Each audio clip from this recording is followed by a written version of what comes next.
It is finally 2026, and this is the year that we are making our money work for us. So, what does that mean? That means it's time to make a budget, right?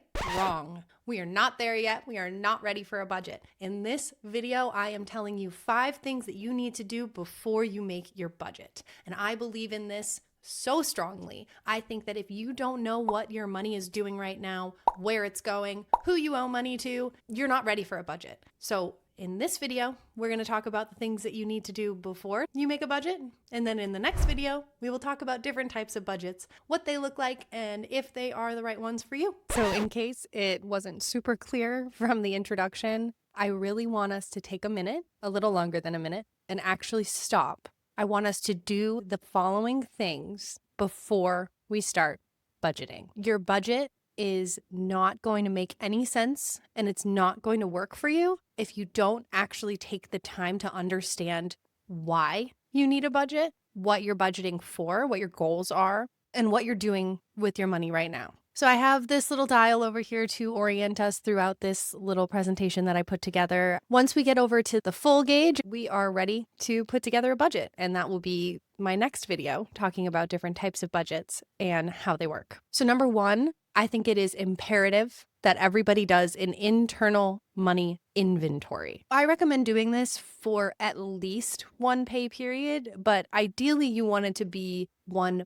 billing cycle for all of your typical expenses. Typically that's a month. So if you get paid weekly, you're going to have 4 to 5 pay periods to look at. Bi-monthly, you'll have 2, monthly, you'll have 1. If you are a dual income household with different pay cycles, this will kind of get you oriented and figuring out when money is in your account versus when money is leaving. This can look like a bunch of different things. It can be just a spreadsheet. It can be looking at bank and credit card statements. It can be writing things down. You just really want to see, okay, how much money is coming in, how much is going out, when, and where is it going? Number 2 is going to be goal setting. What's coming up for me? And we'll dig into this a little bit more, but I like to split our goals into different time frames. Number 3 is going to be our debt inventory. And I think this is really important when we look at budgeting because our debts, in addition to our bills, obviously, our debts are our obligations. These are the things that we are required to pay for on a regular basis.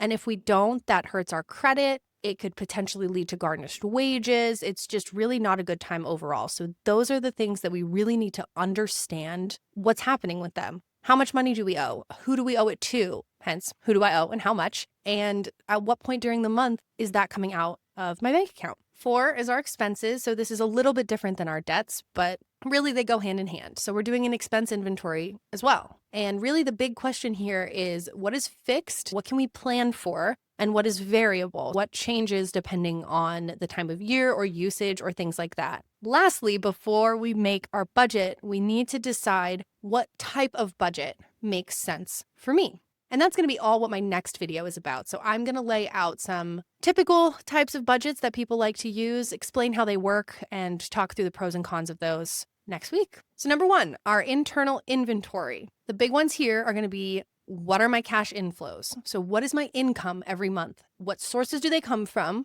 What accounts are they going into? What day of the month or the week are they being input into my account? Now, this is really easy if you have a single income and you're paid once a month. This is how it works for me. I get paid on the 15th every month, but then my husband is paid weekly. So sometimes we get 4 paychecks a month. Sometimes we get 5. And that influences the way that our budget works versus what am I spending money on? So my cash outflows. What we're really focusing on is where we are typically spending our money. So this is going to inform how we set budgets and what we budget for. This is something that I don't think is really talked about. It's typically like, oh, it's a new year, let's budget. And you just go right into, okay, so I'm going to put X amount in groceries and X amount in gas and X amount in this. But how do you know what that X is and what makes sense for you unless you know what your patterns are? It's hard to prescribe a value there without knowing.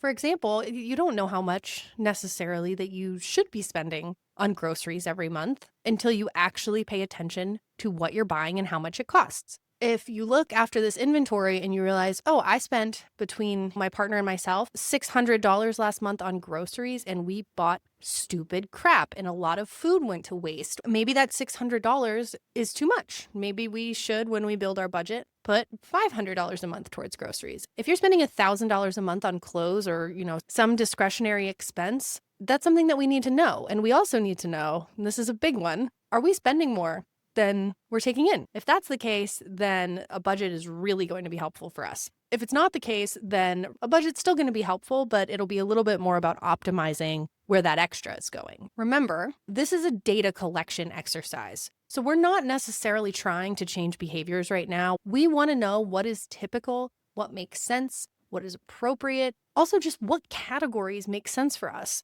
in terms of making a budget in the future. I recommend at the end of the month or the pay period or however you're going to do this inventory exercise to then, if you're writing it all down in like a ledger or an Excel or something like that, maybe we color code different categories or try and bucketize them in whatever way makes sense to you so that you can see what you spend money on, because there are certain things that are in my budget that might not make sense to be in yours and vice versa. So we want to make sure that these things are all tailored to us. And that's what this data collection exercise is going to allow us to do in the future. We're almost halfway to being ready to put together our budget. So our next one, and this is why we budget and why we're doing this in the first place, is because we want to have goals. We want to make our money work for us, and we want to grow wealth or reduce debt or any combination of these things. So we want to look to the future, and we want to think about what we should be saving for in the near, mid, and long term. What does that actually mean?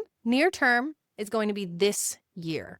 So what are things on the horizon for you this year? Are there some home improvement things or some changes that need to be made around the house that maybe we should start saving for so that it's not a big expense in 1 month? Is there a family vacation coming around? Is it going to be a $3,000 trip in November? If that's the case, we can split it up and we can start saving month to month. And then that huge expense coming down the pike isn't really going to feel like a huge expense for us. Are there medical expenses that you anticipate coming up in the next year? Something that I like to do for this one specifically is when I first started putting together my budget and using sinking funds, which we'll talk about in another video, I made a medical copay sinking fund, and I knew what my out-of-pocket maximum was for any given year. And so because I am a fairly risk-averse person and I don't like to touch my emergency fund, I made that medical copay sinking fund, and my goal amount in there was my out-of-pocket maximum for the year. So I knew after a year or two of saving that up,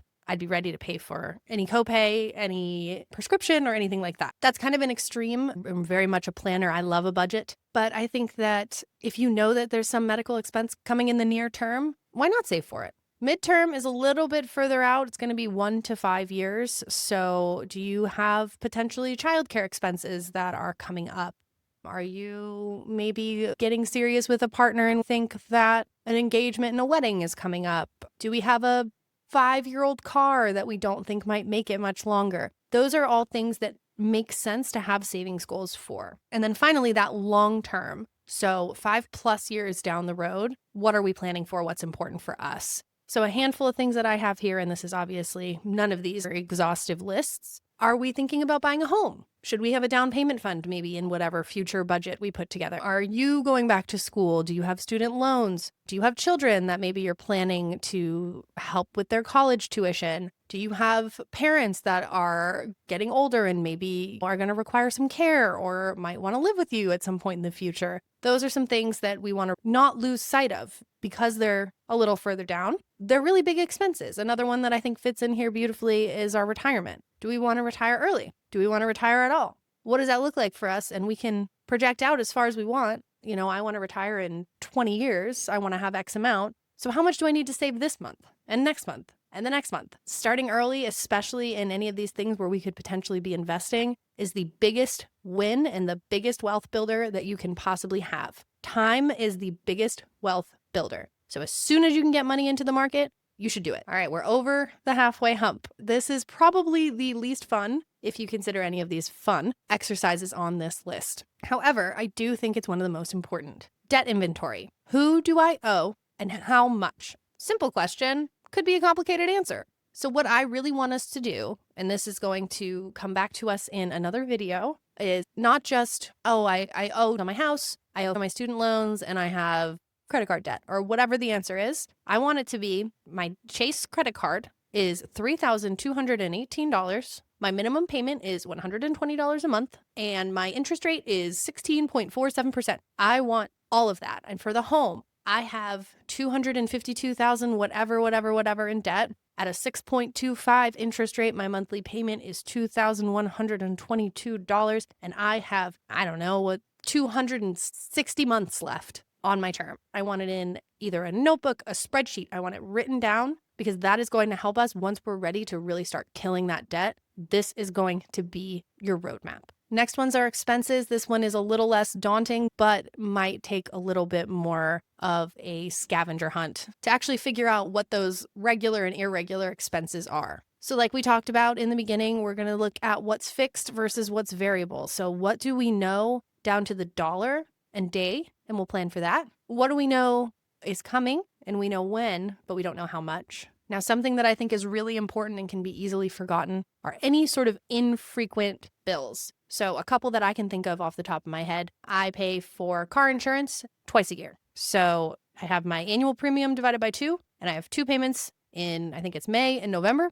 but I want to think about that on a monthly basis and build it into my budget so that I don't get to May and realize that I owe someone hundreds of dollars that I have not earmarked for them. Another one, depending on where you live, your utility bills could be semi-infrequent. I pay my water once a quarter, and it's annoying. I hate it, but it's something that I have to do. So I estimate my monthly water, and then if my bill at the end of that 3 months is over, it's $20, $30 or whatever it is that I have to kind of move around instead of hundreds. So lastly is going to be choosing a budget type. Now, this is a very personal exercise. There are more budgets than what I'm about to list right now, and you can always build whatever makes sense for you, and it's very dynamic. It changes. I will talk a little bit in the next video about my journey with my budgeting. I started very firmly in one of these buckets, and now I live in a totally different bucket. So we're going to figure out, depending on your risk tolerance, your desire for things to be automated or desire to be really in the weeds on things, we're going to figure out with a bunch of different inputs what budget makes the most sense for you. It might be the 50-30-20 budget. It might be paying yourself first. Could be the envelope method. We also have the zero-based budget, which I am a big fan of. The no budget for people who can't be bothered, don't love to plan, don't want to think about their money, but want to make sure that things are getting paid for. Or some combination of any of the 5 that I just listed, or some that exist that aren't here, or something that's completely unique to you. All right, so we have done those 5 steps, and now you should be fully equipped and ready to make your budget and start 26 off on a good foot. My homework for you this week is to get all this in line, figure it out, get those 5 steps locked in. Know how much money you're bringing in, where it's going, who you owe money to and how much, and what you like to spend on, and define some goals. And then come back here next week and we will talk about different types of budgets and figure out which one's right for you. See you in the next one.